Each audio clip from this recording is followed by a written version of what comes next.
पार्वती, तुमने राजा सत्यारथ का जीवन देखा है, तुमने राजा सत्यारथ के लिए, तुम कह रही हो कि राजा सत्यारथ पूजन करता था, पाठ करता था, अर्चना करता था, शंकर को जल चढ़ाता था, शिवालय जाता था, और उसकी धर्म पत्नी भी जल चढ़ाती थी, शिवालय जाती थी, उसका बच्चा पड़ा हुआ है, उसका पूरा वैभव चले गया। शंकर की आराधना करने वाले को इतना कष्ट होगा, शिव की आराधना करने वाले को इतना दर्द होगा, शंकर की आराधना करने वाले को इतना दुख होगा, ये तो होना नहीं चाहिए था। ये दुख कैसे आया?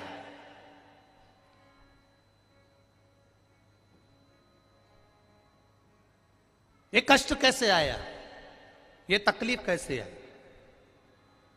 शिव जी ने कहा, पार्वती चल मैं तुझे घुमा के लाऊं, और घुमाया। जलाशय में पार्वती जी को पूरी लीला का दर्शन करा दिया कि पूर्व समय के भोग के कारण, पूर्व समय के दूसरे का सामान ले लिया था, दूसरे के घर पर आक्रमण कर दिया था, दूसरे का वैभव चुरा लिया था, दूसरे का धन चुरा लिया था, दूसरे की सत्ता चुरा ली थी।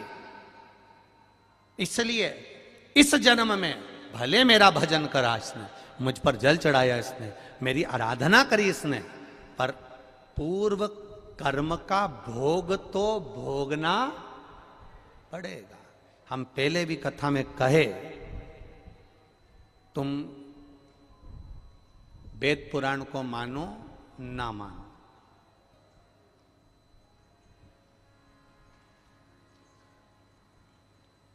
तुम धर्म शास्त्र को मानो ना मानो,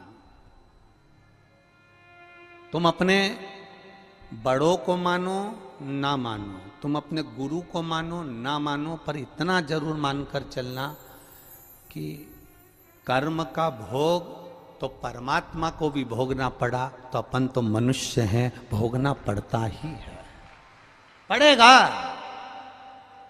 कोई तुमसे कह दे मेरे पास आकर बैठ जा, मैं दुख नहीं आने दूंगा, कोई तुमसे आकर कह दे कि मेरे पास आकर बैठ जा, मैं ऐसा काम कर दूंगा कि तुम्हारे जीवन में दुख नहीं आएगा, तकलीफ नहीं आएगी, कष्ट नहीं आएगा, तो समझ लेना कि ये बेवकूफ बना रहा। दुख आएगा, कष्ट आएगा, रोग आएगा, बीमारी आएगी, तकलीफ आएगी, क्योंकि पूर्व के कष्ट का, पूर्व के कर्मों का भोग हमको भोगना है। पूर्व के कर्मों का भोग हमको भोगना, वो कौन भोगेगा?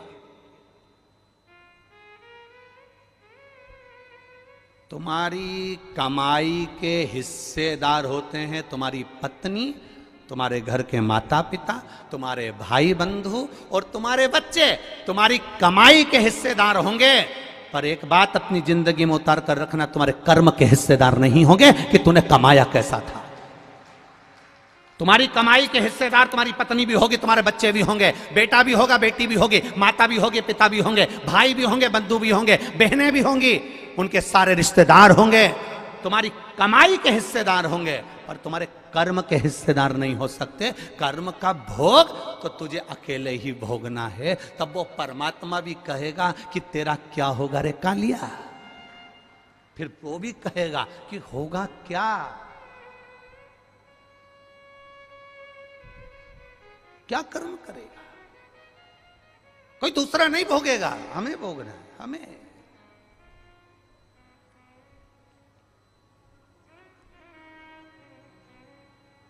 महाराज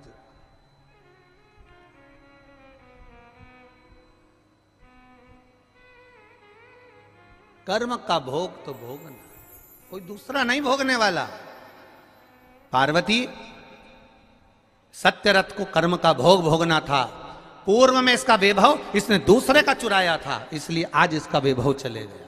पूर्व में इसने जो कर्म किया था उसके कारण इसका ये कर्म चले गया।